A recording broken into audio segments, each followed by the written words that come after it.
Good evening.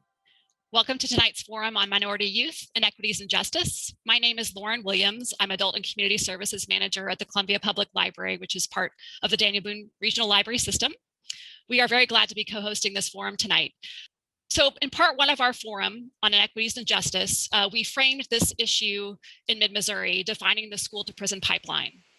And this pipeline refers to a path from the education system to the juvenile or adult criminal justice system that disproportionately affects students of color. Over the past 2 decades, this path has grown significantly, with the approach to discipline in US schools having changed, with zero tolerance policies and the Safe Schools Act, among other factors. At that forum, we learned about how school discipline and the justice system are related and what the inequities are in the system, particularly around race, and how they affect young lives in the community. Black students in Missouri's public school system are 5 times more likely than their white peers to receive an out-of-school suspension, according to a 2018 report by the ACLU of Missouri. And another report by the Sentencing Project in 2015 found Black youth in Missouri were almost 5 times more likely to be detained and committed than white youth. We heard some good information from Renita Norwood, supervisor of student services, about Columbia Public Schools and the training that they have started to provide staff around things like implicit bias, their focus on restorative justice, separating the deed from the doer, and working to reintegrate youth into the school and wider community. We also heard from Sarah Johnson, juvenile court public defender, and Ruth McCluskey, chief juvenile officer of the 13th Judicial Circuit. And we learned about the 2018 Juvenile Justice Reform Act, which requires states to identify and reduce racial and ethnic disparities. Asia Smith, a student at Battle High School, shared her perspective on the anxious relationship between minority students and some school staff, resource officers, and the police in general. Tonight, we are here to talk about further ideas for solutions to this very complex issue and how we can collectively take action. As Steve Calloway from the Minority Men's Network so eloquently put it during the last panel, this issue is part of a web of greater issues, including segregated housing and lack of affordable housing, wealth and economic disparities and health disparities. There is racism in our systems. So this isn't a problem that can be fixed by just a few people or just the schools or just the justice system. We have to address the biases that are not only in ourselves, but in our systems and rules and laws. And we need to work together as a community to create opportunities to support our young people in trauma-informed ways. So tonight, we are going to meet some of the people and organizations that are doing this work to fight disparities, to eliminate the school to prison pipeline. Organizations working to make our schools and communities places of safety and uplift, to provide resources and opportunities to youth and their family. And we'll learn about ways we can get involved with these organizations to take action and to be part of the solutions to this very complex issue. So I'd like to welcome tonight's panelists. We have with us this evening Joanne Nelson, the Director of Boone County Community Services, and DeAndre Thompson, Diversity, Equity, and Inclusion Program Specialist for Boone County Community Services.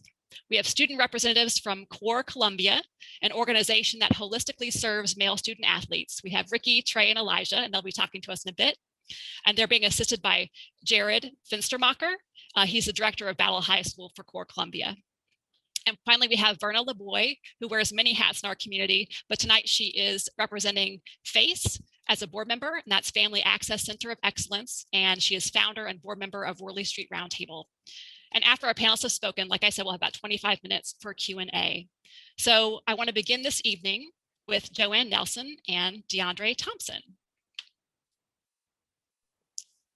Thank you. We're so excited to be here today, and we appreciate everybody showing up. Lauren's going to start our PowerPoint for us, and I'm just going to kick off this presentation tonight by kind of going over. We did our Voices for Collective Impact, honoring the youth perspective. So like I said, my name's Joanne Nelson, and I have DeAndre Thompson with me as well. Next slide.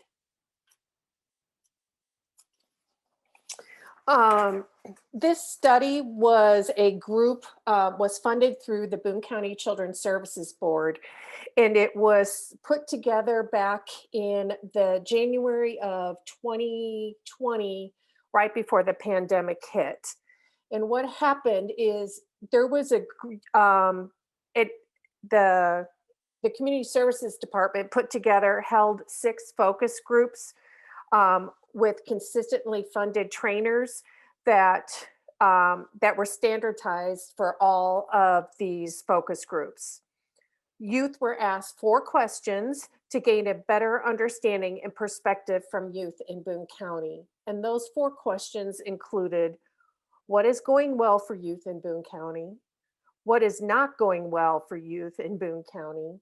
What is the most important issues facing youth in Boone County? And lastly, what should the community do about these issues? Youth shared common concerns throughout these themes to help the community understand their perspective. While we do not have ample time here during the presentation to go over each one of these themes, I would encourage everyone, to review this perspective that's located on our website, theshowmeboone.com. And you'll be able to get a better understanding of what the youth shared with us during these focus groups. So you can see that there were 65 youth participants who lived and attended programming in and around Missouri, and they reflected a diverse population of youth. And here are the major themes that came out of those focus groups: the educational system, mental health, violence, identity-based experiences, common level issues, and concrete solutions. So tonight, we're just going to go over concrete solutions. Next slide. The first thing we're going to discuss is youth activities. Youth identified during these focus groups the importance of mentorship for themselves and their peers. They express wanting support from someone who's had similar experiences. Youth expressed a desire for youth centers, a safe place where they can see their friends and avoid violence in the neighborhoods. One youth said, I live in the East Side and there's not normally stuff for the kids on the East Side to do. I mean, there's the Ark, but that's like far away from them. And then having a safe center for them to go in, participating, playing games and stuff, because it's cold now, and that's going to play going to play basketball. I feel like there should be a safe center in that area. So that was a direct quote from a youth. Communication. Youth wanted to be involved in making decisions within their schools and communities. They wanted more intentional conversations about the community in which they lived. They wanted to have more conversations about the violence and mental health. One youth said, I feel like whenever something traumatic happens and you don't talk about it or don't express it, then you're not really acknowledging that it happened. So basically, adults don't like to talk about that stuff because they feel like if they do, then it becomes real. But it is real. And people are actually going through it. And just because you're not, it doesn't mean that it's not real. Again, that was another direct quote from one of the participants in the focus group. From this theme, youth identified the need to expand mentorship programs, opportunities for older youth. You want opportunities to engage with adults and have relationships with their peer mentors. Some participants discuss wanting to be involved in a mentor for elementary age students. Giving youth the opportunity to create positive relationship through mentorships can help prevent community violence. Youth also identified the need to create youth centers, like I discussed earlier. Youth want a safe place to be with their friends, access to programming, and support from positive influences. They desire accessible youth centers within their communities. Youth residing in rural communities frequently discussed needing spaces for older youth to hang out. From this report, we put together a list of recommendations. And so the next slide, Lauren. These recommendations included programmatic recommendations, policy recommendations, and community planning recommendations. Programmatic recommendations included expanding training for all school personnel in diversity, inclusion, and equity issues, expanding training for educators around mental health, expand workforce development program for youth to participate in trade jobs. Policy recommendations included investing in community-based interventions to interrupt and prevent violence within the community, promote equity initiatives which could erase disparities among groups within Boone County, identify and implement local gun control initiatives within Boone County, and expand community policing. So community planning recommendations include prioritizing the contributions of youth in the community planning process. The youth voice is the most important voice that we can hear. And lastly, increase accessibility for youth to engage in planning events. And like I said, this whole report can be found on the Boone County Community Services website, which is found on the Show Me Boone website. All right, thanks, Joanne. Yes, my name is DeAndre Thompson. I'm the Program Diversity, Equity, and Inclusion Specialist with Boone County Community Services Department. And so it's a pleasure to be here with you all. Happy Black History Month to you all as well, since we are in the month of February.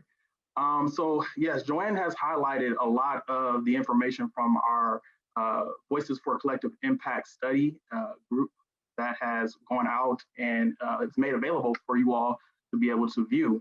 But we wanted to give more information on how you could get involved, either through volunteerism, or if you wanted to just be able to drop off items or different things to some of these community organization groups that are present here in Columbia. So on the slide, as you can see here, there are many ways that you can get involved through volunteerism through our Columbia community. Through the Children's Services Fund, we have highlighted several organizations that work directly with the underserved populations to offer assistance where it's most needed. So here's a few that are listed: the Boys and Girls Club of Columbia. We have Moving Ahead program through Columbia Housing Authority for low-income services. We have Big Brothers, Big Sisters of Central Missouri, and we have Presbyterian Children's Home and Services. So there's just a few, and we have several more that we have available for you all to look through. There's going to be a listing at the end of our presentation that will give you more information on some of the community organizations that you can all work with or go through. Next slide, please. So as we transition here, we actually have a special treat for you, if you will. We have one of the organizations that we actually fund through the Children's Services Fund available here with us as well. But we want to give a little bit more information on that particular group. They're called Core Columbia. They are a youth-led group here locally with one of the high schools. Battle High School is one of the primary focuses that initiates and heads up this particular organization. So Core Columbia was established back in 2013 and has taken the responsibility of holistically serving male student athletes and working to transform their futures by providing access to opportunities and resources needed to succeed.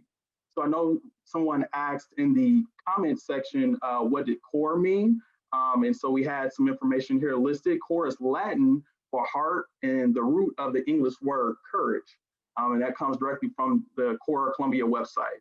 And so I'm sure there's going to be more information that will be present that you all can be able to look through to be able to get more information on that. So there's 4 areas of emphasis that Core primarily focuses on. That's academics, athletics, experiences, and relationships. So within each of these 4 core areas, there's more that you can dig into and see that each of these core areas offers directly to these student athletes. And so with academics, there's areas that encompass academic coaching, tutoring, school partnerships that extend beyond the classroom, and then learning environments. And then with athletics, they have NCAA eligibility. So they help some of the student athletes make sure that they're qualified and eligible to head into the college athletic arena. They have recruiting processes, so working with the students to ensure that they have the particular recruiting mechanisms necessary. They have athletic partnerships as well. So they have ways to support the students in terms of ensuring that they have what they need to be qualified and eligible to head into, again, the athletic arena. And then with experiences, they help with serving others in the community. So the youth come together and work with their local coaches to help serve people in the community. They have community partnerships, and they go on a few activities, or they do a few activities. So they go different places. I'm sure there's different experiences that they can probably highlight for you to give you more information on their own personal experiences. And then lastly, they have relationships. So there's accompaniment and brotherhood. And so all this information is available through the Core Columbia website. I'm sure it's either going to be placed in the chat or mentioned by one of the Core Columbia staff. But this is, again, just one of the organizations that the Children's Services Fund directly works with. And so we wanted to be sure to highlight some of this information for you. So as we transition now over to Core Columbia, I'll turn it back over to Lauren to prepare us for that segment.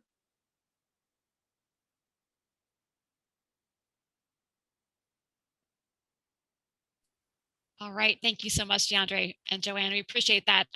So as DeAndre said, we have 3 young men with us this evening who are core participants. We have Trey, Ricky, and Elijah. And I've got some questions for you all. So I will stop sharing this so that we can see your faces. Okay.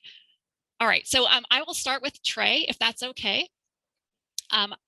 My first question is, how has your experience with CORE helped your development as a young individual in the Columbia community? Really, they just taught me how to just be involved and get involved and work with other people. And it just helped me, I don't know, build relationships with other people and start from zero, learn how to start from zero with somebody and build up. And so, yeah, I think that's helping the community because I just build relationships with people. And I think that's what's important is relationships. Thank you. Ricky, do you have something to add? How's your experience with CORE helped your development in the community? My experience with CORE, I think that it really helped me, helped me with getting my voice out there, things that I want to do, things I want to help out in the community. They help me with. Thank you. And Elijah, same question for you. I think it's helped me grow by just letting people in and opening up, and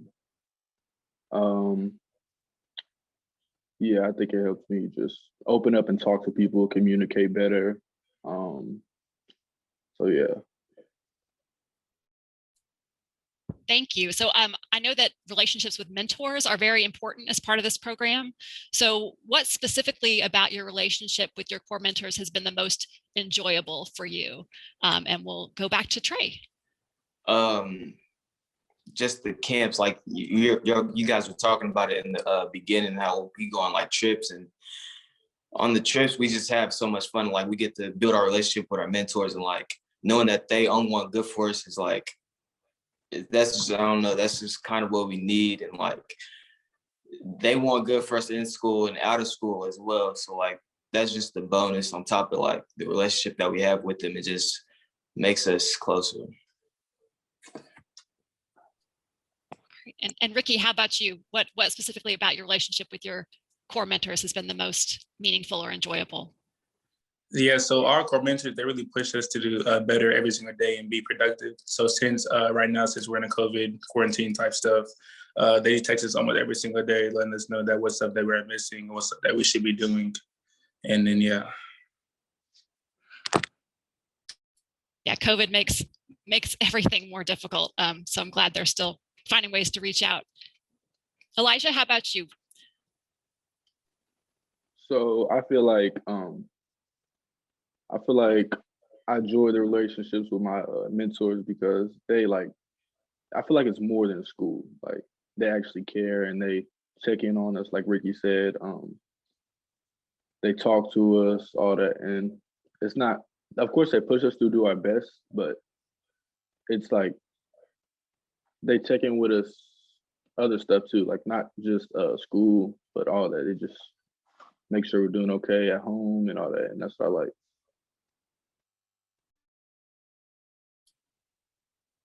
So my next question for you is, how do you think that programs like CORE can help people your age avoid potential trouble in other communities?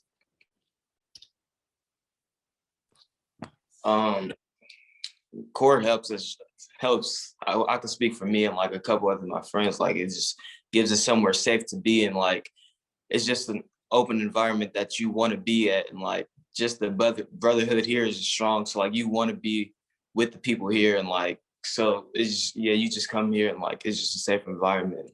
It's a bond. Ricky, how about you? The way how CORE helped me, I think that I feel like the way how CORE helps us is that if like, hold on, like, can you please redo the question, please? Sure. So how do you think programs like CORE can help people your age avoid potential trouble in other communities, if other communities were looking at a program like this? Okay, so since we have a lot of free time because of COVID, there's a lot of stuff that we could be doing than doing schoolwork and a bunch of other stuff. So really CORE keeps us productive and keep us on the right track.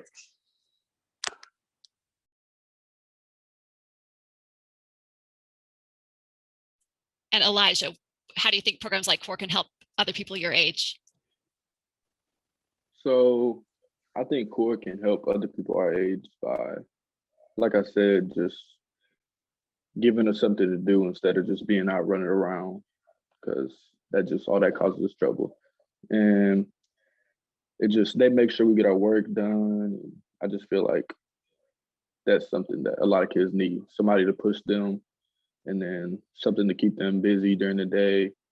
And yeah. All right, my last question. What is one thing you've learned while participating in the CORE program that you believe others would also find valuable? One thing that I've learned is just like there are people that want to see you succeed and want to see the good come out of you. And like here at CORE, like with my mentors and the people that I work with, they just want to see the best for me, and like they keep me going and they just always keep me motivated. And you know, I don't know, it's just a different type of motivation. Like just because our relationship is so strong, on top of that, they want us to do better. So like that helps us do better, and like helps me stay on top of it, because I know that they wouldn't want me to just give up, and like I know they got my back through whatever. All right, Ricky, same question for you. What's one thing you've learned while participating in the CORE program that you think others would find valuable? I think Trey took the plate. That was everything I was going to say.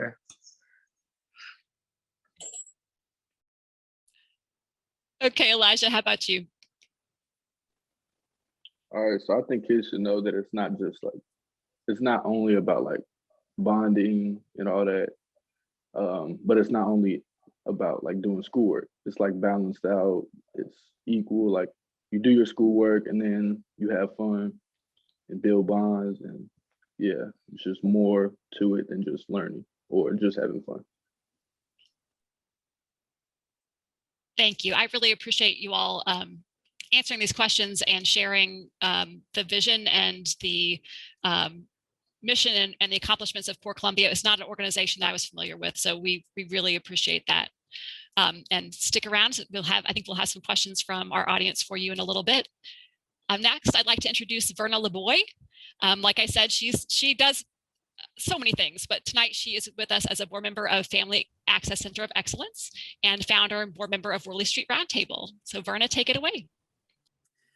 I'm so impressed and blown away by these young men, first of all, who articulated so well. I just have to go there first. I'm a mother a grandmother of 21, soon to be 22 grandchildren. This is my beloved community. I am passionate about families, especially people of color, thriving and doing well in this community. I work in public health as my, it's my main job, okay? But because of all the children that I've raised 5 through Columbia Public School System, and we had issues back then. And we had Sunday dinner around the dining room table, and the conversation was about, you know, how my grandsons were always in trouble. And I'm like, I'm seeing a pattern here that we haven't mastered yet. So I called 50 of my closest friends over for Sunday dinner at my house on Worley Street. And they were expressing some of the same issues. So thus Worley Street Roundtable was birthed. And we've been in existence probably about 7 or 8 years. I invited Daphne Bibbs, who's down here, and she's the vice chair of the board for Worley Street Roundtable, and a school teacher in Columbia Public Schools.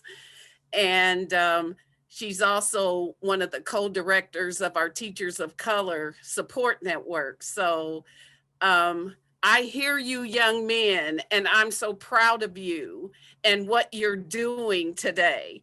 And it's because of you that I keep showing up when I want to sit down. And Worley Street Roundtable is full of caring people that want to see young people thrive in our community. And one of our efforts that was really exciting is that we were able to help Columbia Public Schools revive their mentoring program for promising teachers of, it used to be called edX, but it's called something else, for young people that want to be educators. They have an opportunity to get a full ride scholarship, 4-year scholarship, if they want to become educators, and guaranteed a job in the school system if they graduate and get their certifications.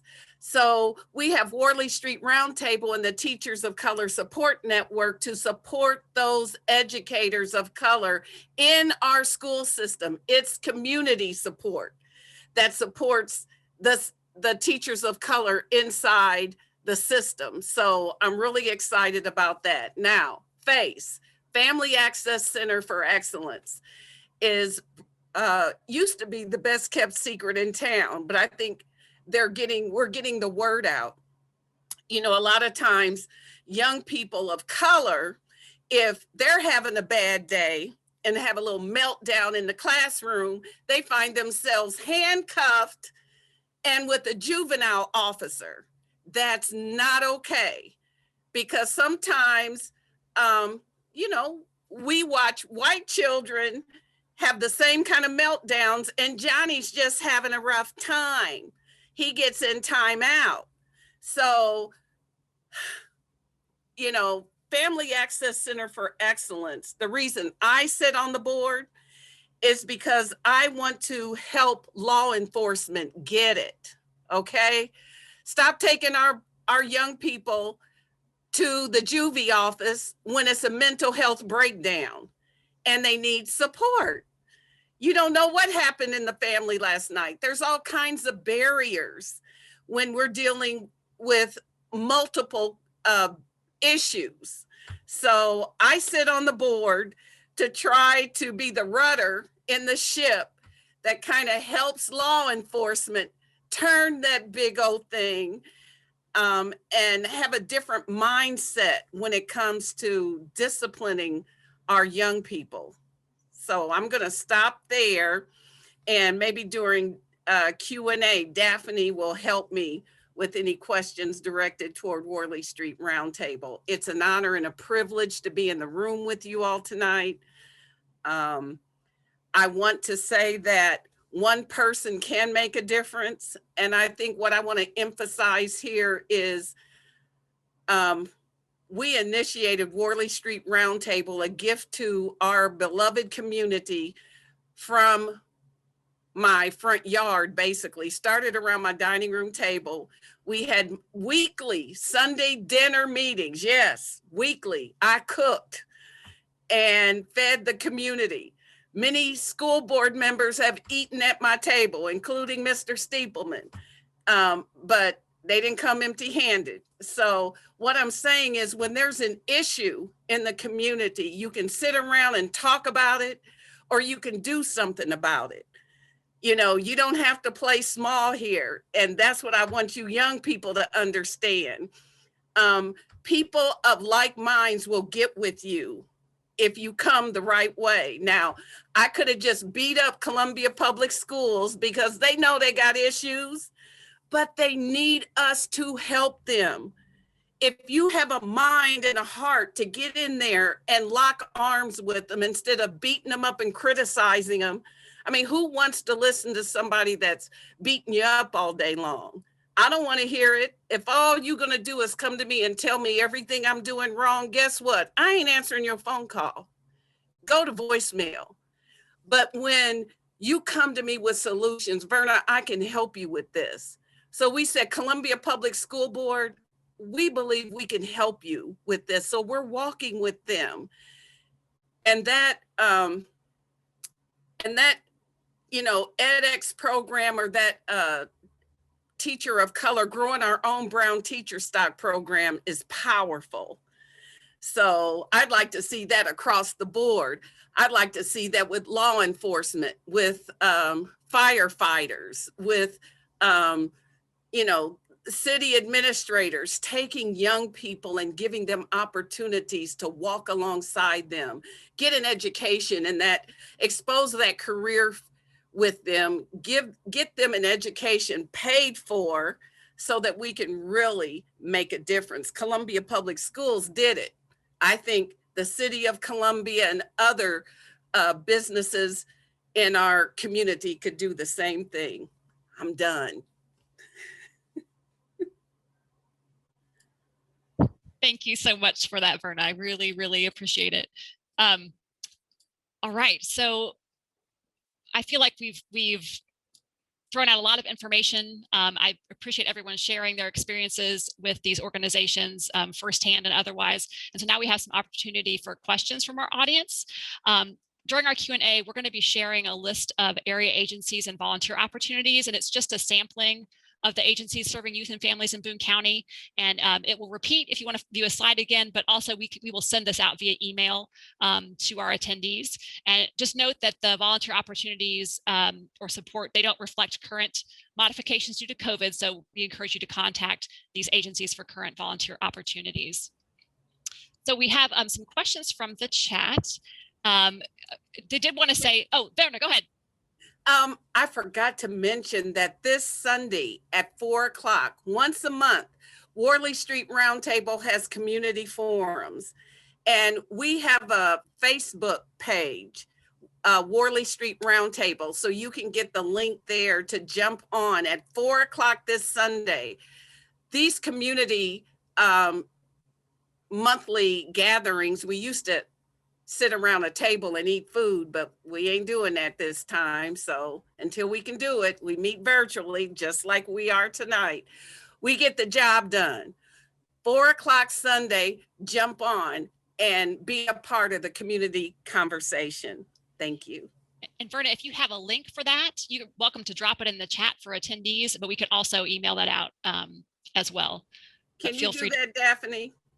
Thank you. All right, excellent. Okay.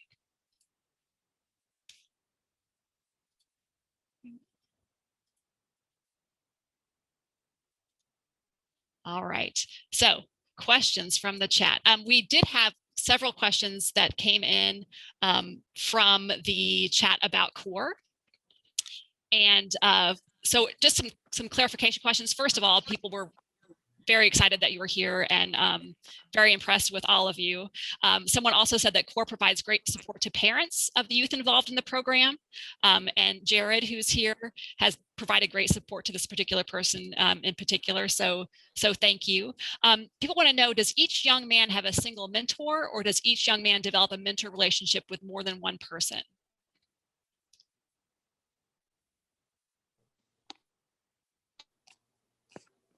Can I unmute myself? Is that sure? Go right ahead.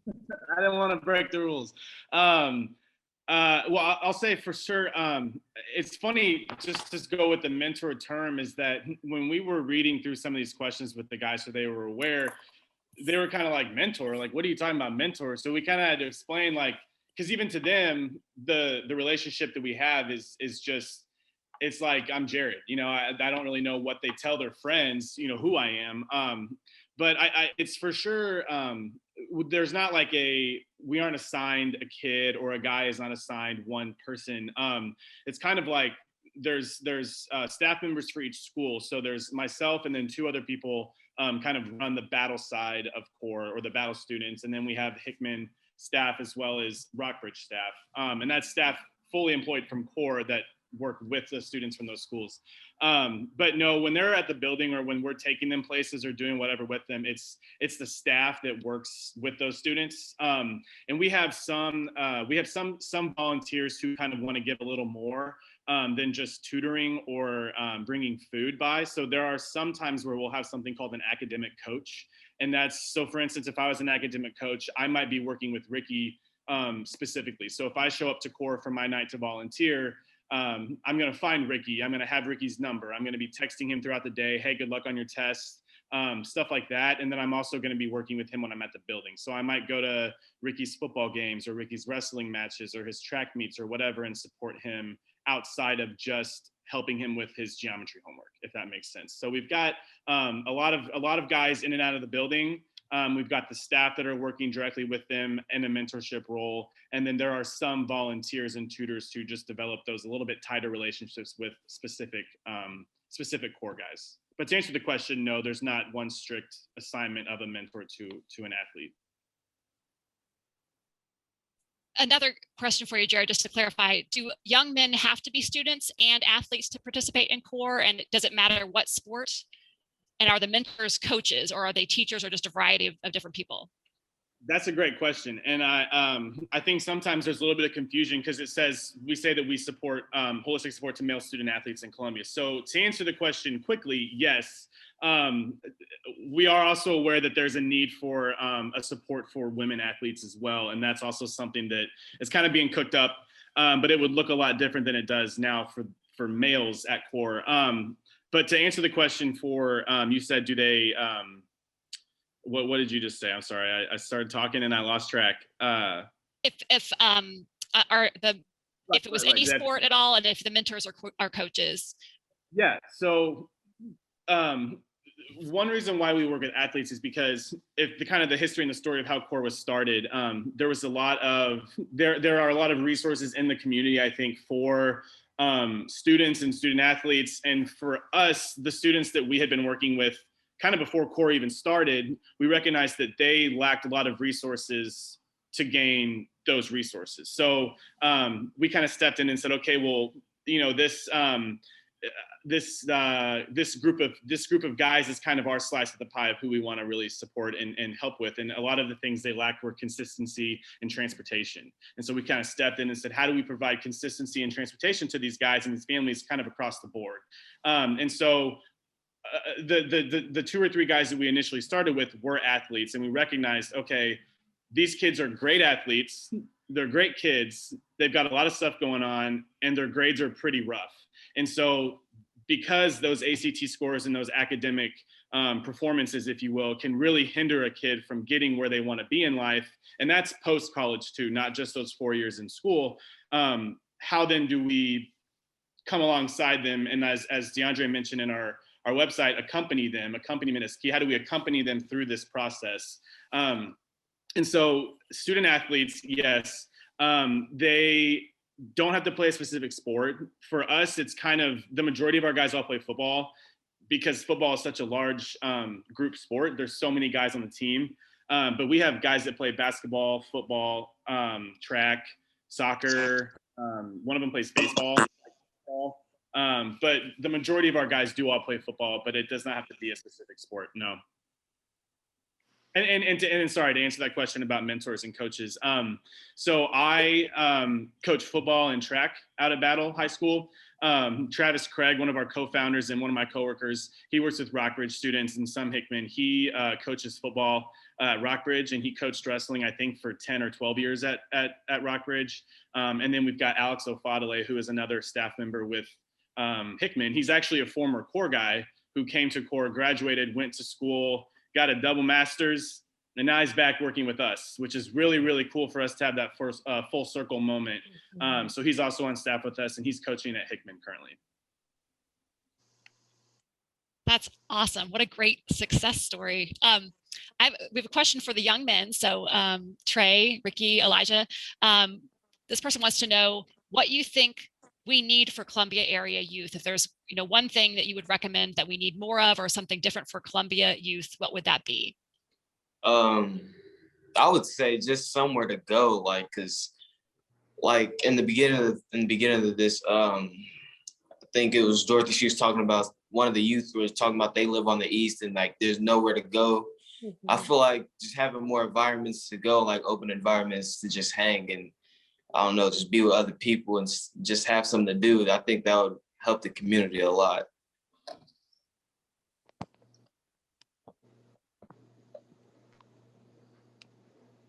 Ricky or Elijah, did you have something else you wanted to add?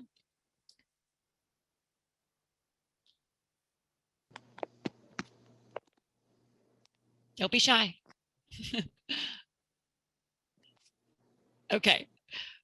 So I just wanted to say, yeah, Trey, he really just said what I was gonna say, but I just think we need more places to just go and hang, just chill, and maybe like just somewhere to just sit down and talk to your friends, because we don't have a lot of places like that on like the Battle side of town and all that.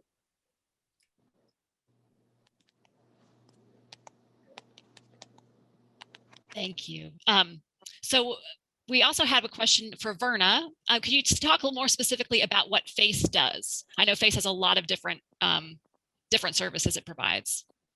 Mental health services for children, I think school age to about 18 or 19 years of age. And so if you have a child in your home that's eligible, then the whole family can receive the benefit of mental health services. And they even take walk-in services. The whole goal is when young people are struggling in the classroom, instead of being carted off to the juvenile office and get a case, then they're referred to FACE for mental health support, because the majority of the time that's what's going on. Kids are stressed out and they just, they don't have a safe way. They need to learn a safe way to express that discomfort so they don't get in trouble. And if we could utilize those services, families can even refer themselves. And right now, in the face of COVID, they can receive several appointments of counseling for free. So, mental health, our mental health is very important. And in this period of isolation, I feel for the young people and for these young men. If it wasn't for athletics and core keeping them focused on the big picture, because so many of our young people step off and make a mistake today that can affect their future, going forward. And I really appreciate the way they're preparing for scholarships, preparing themselves for college, preparing themselves for after high school, because their athletic ability can finance their future. So, but the same way with those that want to be teachers, you know, I would love to see that opportunity for those that want to be counselors, for those that want to be, I mean, we're spending money imprisoning and incarcerating young people. That school to prison pipeline is real, okay? So to take advantage of programs like FACE, families, moms, dads, aunt, uncle, grandma, it's okay to come outside the family and get help. Mental health is not taboo like it used to be. What goes on in this family stays in this family. Don't be telling my business. No, children are hurting because we ain't telling the business. Children need an outlet, they need support, and FACE offers that in our community. And for a lot of us, it's free of charge. If you want to know more, give FACE a call, Family Access Center for Excellence. And guess what? Their counselors and their staff are diverse. They got every color of the rainbow there. You can find yourself at FACE. Thank you, Verna. Another question based on what Verna said about how kids of color are often treated differently for the same conduct as white children. Could Joanne Nelson speak to the program on implicit bias that the Community Services Department sponsored a couple of years ago? Yeah, we had a speaker come in, and it's been a long time, and he specifically talked about how each of one of us brings bias into anything that we do, whether we want to believe it or not.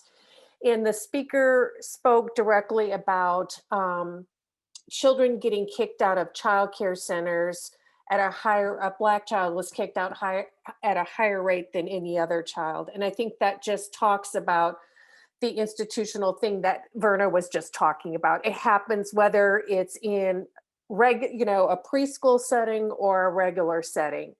And so we at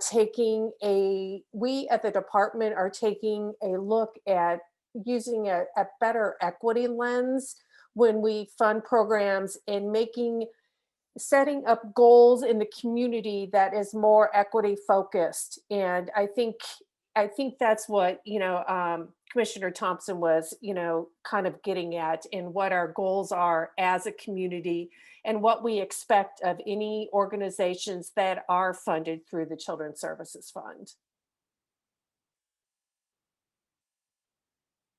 So the second part of that question is what is being done in our community to address implicit bias? And I'm going to take off my moderator hat and put on my Journey Toward Inclusive Excellence hat and wave at Verna and DeAndre. So I'm going to put that in the chat. This is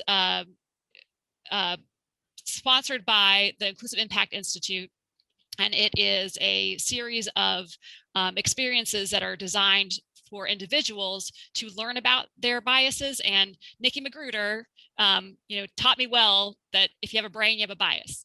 And so these are experiences that help you learn about your biases, and then strategies for overcoming those biases. So I encourage everybody to check that out. There's a group of people with the city, with the area colleges are represented, the library, and other folks are helping organize or call attention to other events in the community that are helping people learn about and address implicit bias. That's just one of the things happening in the community. Other panelists, are there other things that you'd like to mention that are being done to help with implicit bias and address implicit bias in our community?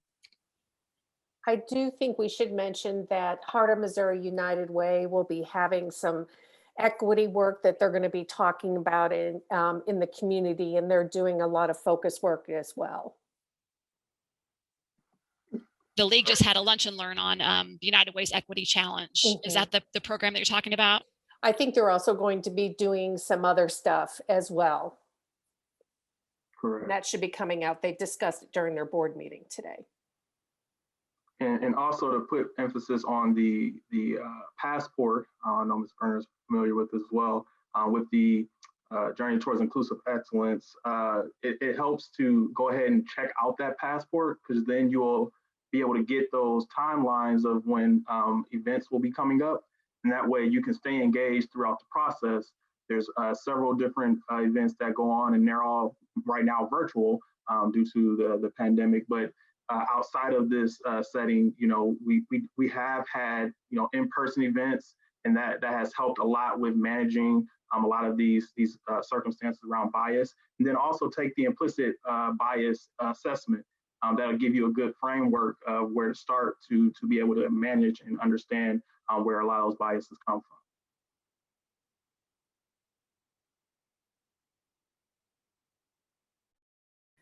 I just don't want people to allow this isolation period during this pandemic to use it as an opportunity to do nothing, but yet get on the phone with all your friends and with your family and criticize everybody and everything about everything. So when you can use that energy, you have so much talent, so many gifts that are untapped. Look at these young people. They need mentors. Since you're so smart and you know everything, deposit it into some of these young people. Don't just sit around and criticize. You're such a genius. You got all the answers. Share it with these young people. Share your time. What are you afraid of? Preach, Verna.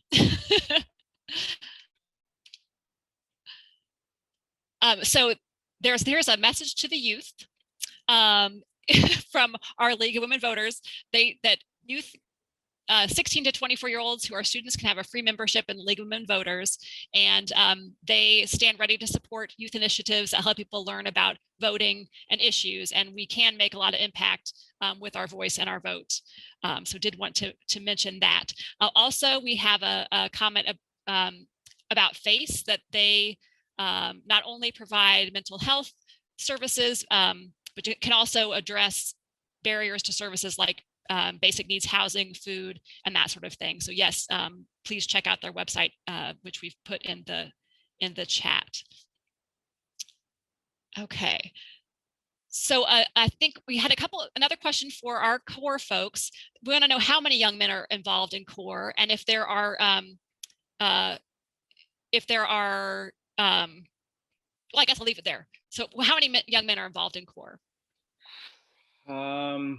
I would say, gosh, I really honestly don't have a specific number. I would say in the arena of 45 to 50 guys, I would say. And on an average night, even with COVID, numbers have fallen off here and there, but I would say on average every night that we're here, we probably have around 35 to 40 guys spread out amongst our space, our building that we're in. So talk about your building, because I don't think I was aware that there is an actual meeting space that you can be in. So I also just saw a question pop up from Marilyn. Is it only at Battle? It's at Rockridge and Hickman as well. So we're actually at all three high schools now. And your question was kind of what is the setup essentially? So we've got, we're located on Santana Circle. It's off of Southampton on the south side of town, kind of across Southampton from Rockridge High School, Twaddle Orthodontics. There's an insurance group right there, kind of by MU ParentLink, actually. It's the same building, if you know. But it's just kind of like three separate little townhomes that are connected on the outside. We've renovated the inside. It's set up like a house, like a home, because that's kind of what it is for most of our guys. It's almost a second home because they spend a lot of time here outside of their own house. And so, yeah, it's kind of like we say the Rockridge side or the Hickman side or the Battle side, but that's essentially just the space where those guys are at. So while we either are eating dinner or, like playing Xbox, playing PlayStation, whatever, before we start homework, they're all kind of mixing and mingling together. And then whenever we start doing our homework after dinner and volunteers and tutors will show up, we typically spread back out to our own space, because most Battle students aren't doing the same work that a Rockridge students is going to be doing. So yeah, that's the setup is it's, you ask any of these guys that are on here, they'd probably tell you the same thing. It's like a second home. It's set up like a house. Some of our guys who have gone on to play college ball or just have gone on to college in general, if they've ever had home visits from coaches or recruiters, typically they'll have them here. they'll just say, meet me at core. And so then of course the guy's like, well, what's core? So then the kid doesn't really know how to explain it because he's like, I don't know, it's just core. It's, you know, where I go, it's my family. So the mom or dad or auntie or someone will come up here and we'll sit down with them and we'll do the house meeting, the home visit at core, and meet with them here.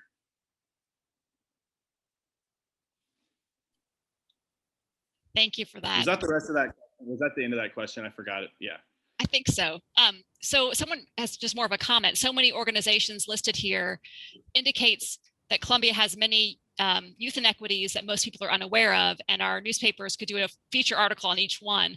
And I also, know of a lot of these organizations, but not about some of them. And it feels like there are so many people and organizations trying to work on pieces of this issue. It's trying to figure out how we come together and combine our efforts. And I don't know if anyone on the panel wants to speak to that, but it feels like this is a moment when we could. And I know that Boone County Family Services Boone County Community Children's Services Board and some others are trying to do that work of bringing them together, but that feels like a kind of a challenge.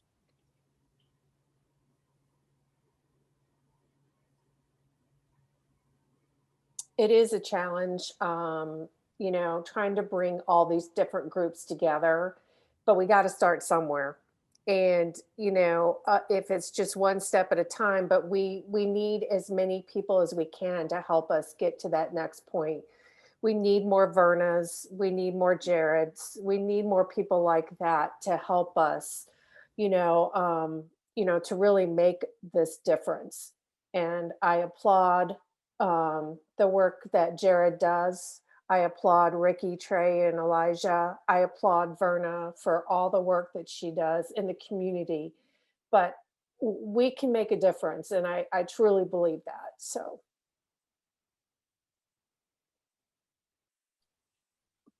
I think it starts too with awareness and understanding that you yourself have, a personal responsibility to your community. So enlightening yourself on what's out there, but then also understanding that, we can all come together and do our own part. With these volunteer opportunities to, take advantage of that and definitely, get in where you fit in, so to speak, to be able to make these things happen. And then we can start to build coalitions and bring some of these resources together because people will be actively involved and engaged. So I think that's a part of it as well.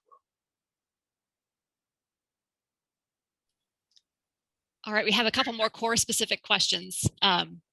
So it seems like this is so successful as a one-on-one type of mentor relationship. How could this be expanded to other students who might not be athletes? And I know that, Jared, you mentioned some of your reasoning for focusing on this group in particular, and I know you can't do it all at once, but how could this be expanded to other students? Well, I'll say one for sure. Sometimes the athlete thing is kind of a hang up for some folks. And while we do specifically work with athletes, there are some guys who come to core who maybe aren't an athlete, or their sport is basketball and they don't make the team, or they aren't able to participate in sports for whatever reason anymore. And those guys still come. And that's where you get that relationship piece that Trey really hit on earlier of, well, just because you don't play sports anymore doesn't mean you can't come here anymore. It's like you wouldn't do that to a family member, and that's kind of the vibe that we get these days. Is it's the family. So I mean, you're still here, you're still hanging out, you're still taking part in what we're doing. But to be honest, it's hard to say because in my mind, I think it's just so simple. It's the relationships, and it sounds corny, but it's true. I mean, it's that whole quote from, I think, Tony Dungy, a football coach, has said, people don't care what you know until they know that you care. And I think that's been maybe attributed to different people, but the quote is still true. It doesn't matter what you know until someone knows you. And so whether that's, I mean, a lot of what we do can be replicated, I think, in other ways. While we work with athletes specifically, the things that we do is not foreign to other people and other kids. So we don't just focus on guys getting an athletic scholarship. Another thing that we really hit on is you're going to play football or basketball in college 4 years max. What are you going to do for 40 years after? Like, are you going to be the guy that was famous at Mizzou for 2 years and then did nothing? Or are you going to work hard, get a degree, and potentially change the trajectory of your family tree. That's the big thing we want to hit on is you want to be different, but you don't know how. So how do we help you figure out how to be different? What are the steps? What are the goals? What do we do to approach that dream and that success? And so, whether that's career planning, that's college visits, that's figuring out, what are you interested in? Here's some career center classes you can take. Oh, you don't want to play sports in college anymore? Great. Let's stop focusing on NCAA eligibility and let's focus on trade school, on just a 4-year university, on, an associate's degree. Do you want to get into welding? Do you want to get into construction and contracting, EMT? We've got plenty of guys that have graduated from core that one of them's in paramedic school right now, works part-time at Goodwill. One of them is just getting his journalism degree at Mizzou because he didn't want to play football anymore. And so a lot of the things that we're doing stems from the relationship, because of the relationship that we build with these guys. Because we're not just with them after school or after practice until 10:30 and that's it. Typically a schedule for core, they're here in a normal school year, they're here after school or after practice until around 10 o'clock, and then we take them home. And that's it. And then that's not when it stops though. We take them home in our cars. We, we're about to hit up Pancheros when this is over because these guys deserve something. They'll come up on a day when there's no school and play Madden on the Xbox, and we'll hang out, or we'll have Connect 4 tournaments. We'll have big board game tournaments, different stuff like that, because our relationship is not just centered around academics and athletics. That's kind of the three like parts of the wheel. You've got athletics, academics, and then the relationship piece. So if you come to core just for the academics, core is just going to be a brick and mortar building where you get your homework done. And I don't want to do that. That's boring. They don't show up to core to do math homework. They show up to core because of the people that are here and because of the environment that it is and the culture that we've created and cultivated. While they're here, they also do math homework because they feel comfortable here. They'll kick their shoes off. They'll sit on the couch, play the game for a little bit, get some food, and then they'll work on their math homework, right? We'll be emailing their teachers, helping them figure out how to get caught up or how to get, better score on the next test. But then there's also the athletic support of me coaching them. I'm with them all the time on the sideline, in the weight room, to and from sports practices, and then going to the basketball games, just different stuff like that, being around them on the athletic side. And then, taking them to college visits, taking them to meet with coaches and recruiters, helping them figure out how to decide what their ACT super score needs to be eligible for the NCAA, different things like that. And then you've got the relational aspect that kind of is the holistic side of kid needs a haircut, needs a ride. Great, let's go get your haircut and grab some lunch afterwards. But all of this stuff stems from relationships. So I think it's honestly, I don't want to say it's easy because none of this has been easy, and it's not, but it's worth it. And so I think that being able to consider what are the things that need to be addressed, or what are the things that maybe a student who's a non-athlete shares with an athlete, because I think there's a lot more similar than people think. And then how do we cross that bridge, right? How do we help those students be successful? What is it they want to do? This is what you want to do? All right, great. Let's get a roadmap. Let's get a blueprint together and figure out how you do it, because you can. Thank you. And people had some questions about goal setting and so on. So I think you answered those questions. Verna, did you want to make a comment? Jared, I could just kiss you, boy. No, but we can't do that. Right? The mother in me just wants to reach out and hug you. Yes. But let me tell you, Jared, it was people like you. I grew up in the inner city of Peoria, Illinois, in the housing projects of Taft Homes and Warner Homes. I was one of those little wild little girls that wasn't supposed to amount to anything. Every mistake that could be made, I made it. But there were, there were Miss Johnson, there was Mr. Ray at the community center. I mean, there were people that poured into me, saw value in me, and talent and gifts.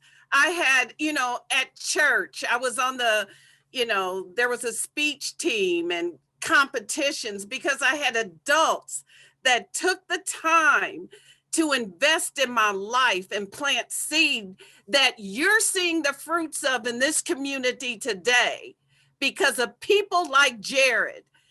I was 15 when I became a mother What kind of mother can I be at 15?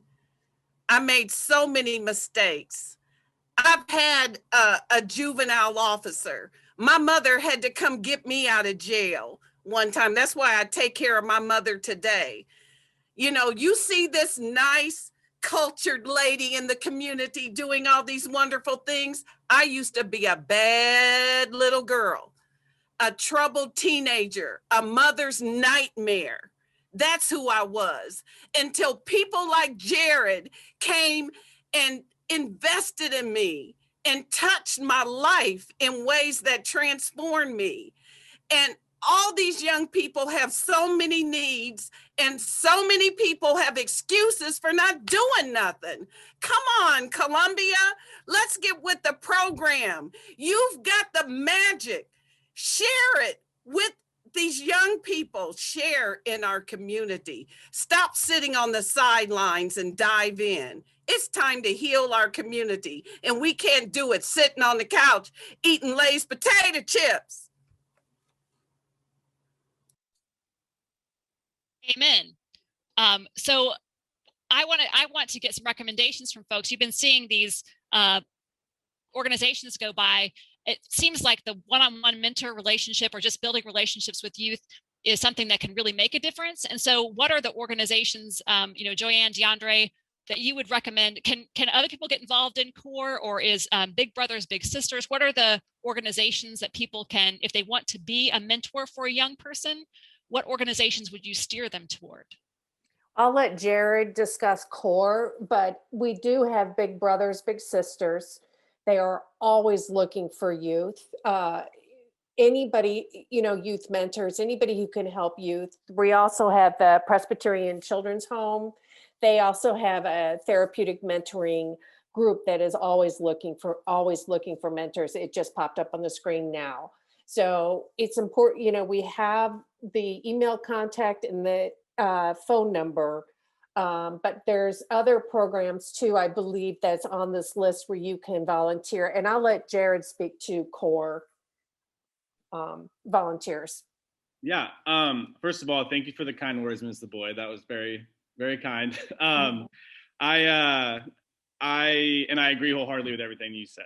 I will say, as far as volunteering with CORE, a lot of things that we really consistently need are help with transportation.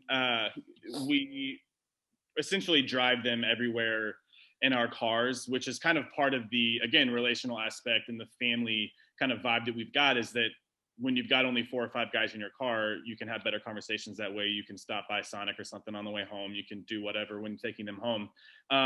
But that's one thing that we always kind of need help with, maybe a little extra help with rides. And there's different things that fall into that, whether it's, we can give you a gas card every now and then, or you just show up to the building and you can hang out for a while and be that relational volunteer as well, and get to know the guys. And then whenever guys are ready, we can say, hey, we've got 4 guys that need to go home, and we kind of route them together in the same area so that you're not, driving all over town like we typically are. But a couple of other options are obviously tutoring and mentoring. So tutoring,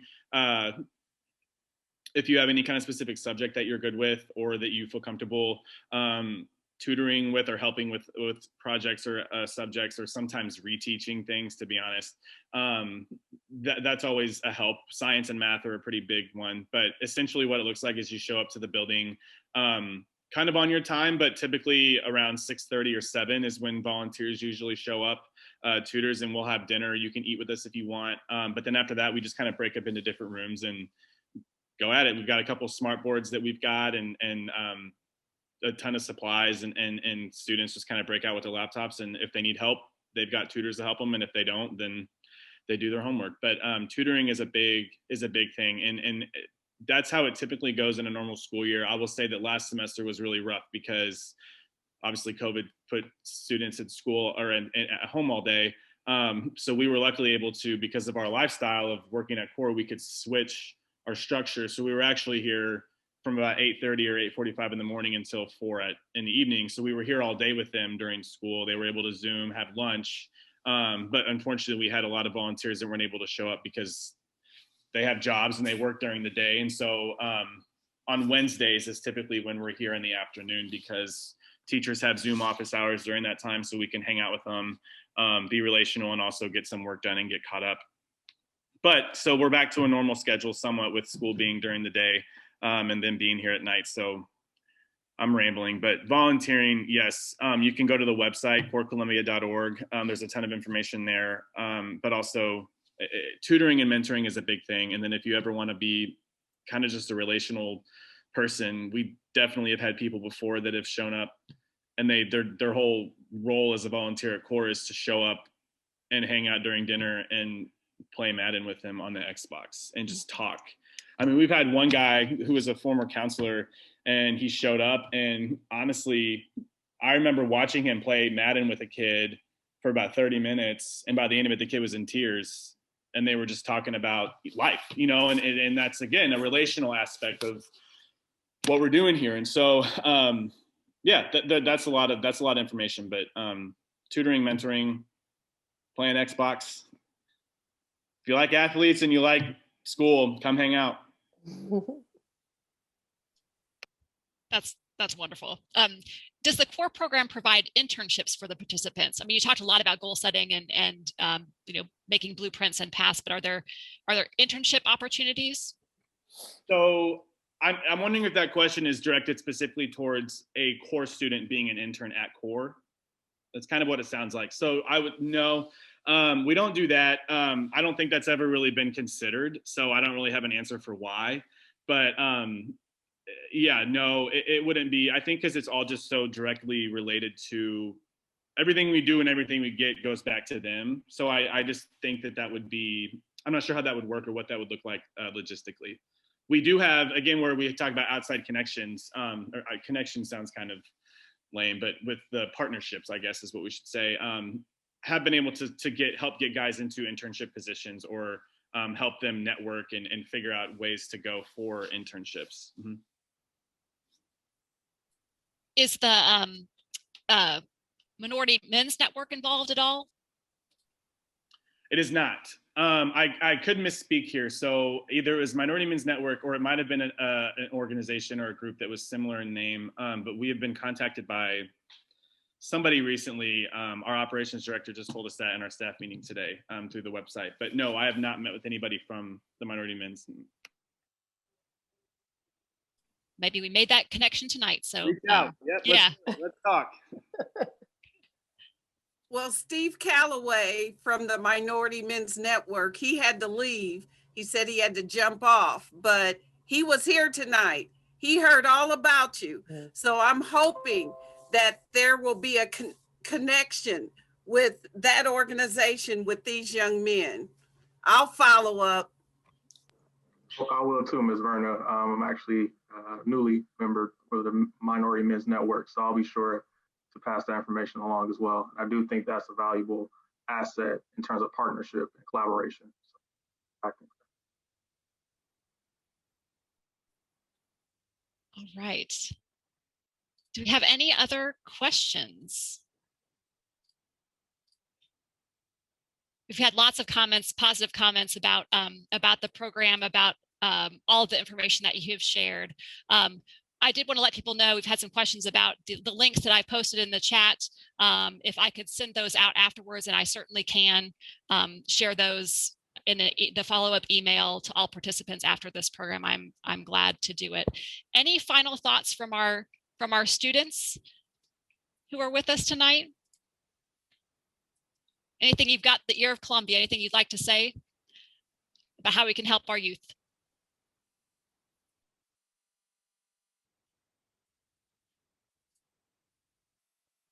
Putting you on the spot.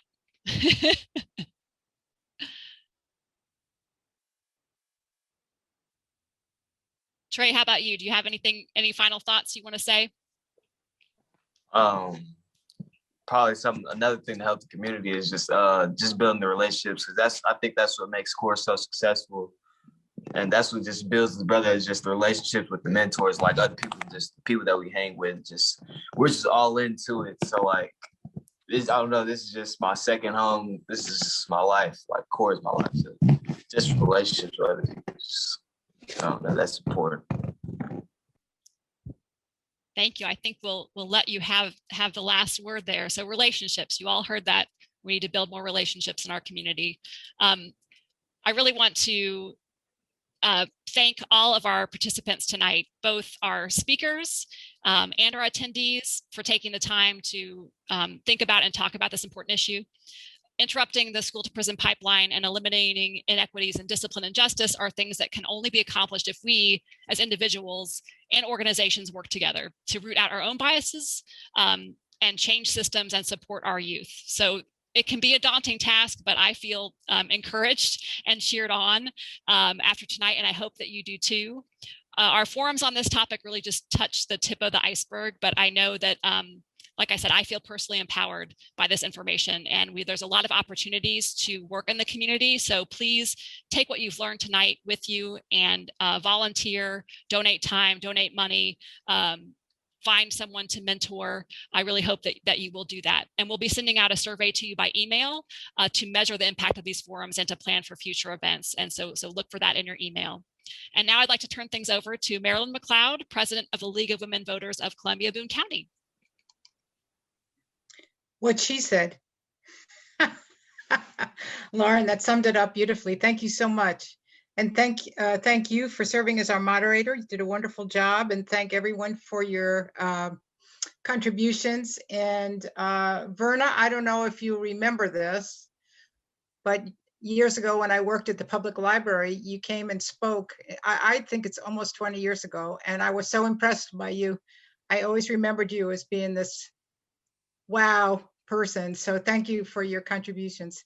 Thanks to our students for taking the time tonight. It was great to meet you this way, even if it is only virtually. And we wish you the best. I think you will really be successful. And this sounds like a wonderful program. Thank you, Jared, for your contributions, and Joanne and DeAndre for your contributions. So I hope I got everybody. You were wonderful. We really appreciate it. Just to let you know that March 10th is the deadline for registering to vote. So the young gentlemen, if you are going to be 18, or if you're at least 17 and a half, you can register to vote. So if you need information on that, we can provide it, or I'm sure at the school, someone can provide that to you, or can go on to the Boone County clerk site. Some upcoming things to share with you on Tuesday, March 9th, we're going to have our monthly lunch and learn with the library, and it's at noon, and the speaker will be the Columbia Police Chief Jones. And then because an election is coming up, speaking of elections, on April 6th, we are going to have 2 candidate forums co-sponsored with the library. On Tuesday, March 16th at 7, we'll have candidates for City Council, Wards 2 and 6. And on Tuesday, March 23rd at 7, we'll have candidates for the school board and for Missouri State Representative District 45. So thank you all for coming, and thank you for our attendees. This was great and very inspiring, and we can move forward together. Thank you all. Thank you. Thanks, everyone. Have a Good good night. night. Stay safe. Have a good night. Stay warm. Bye. Thanks, Bye. Trey, Ricky. Thank you. Elijah, thank you, Jared, Ricky, Verna, Elijah, DeAndre, Joanne.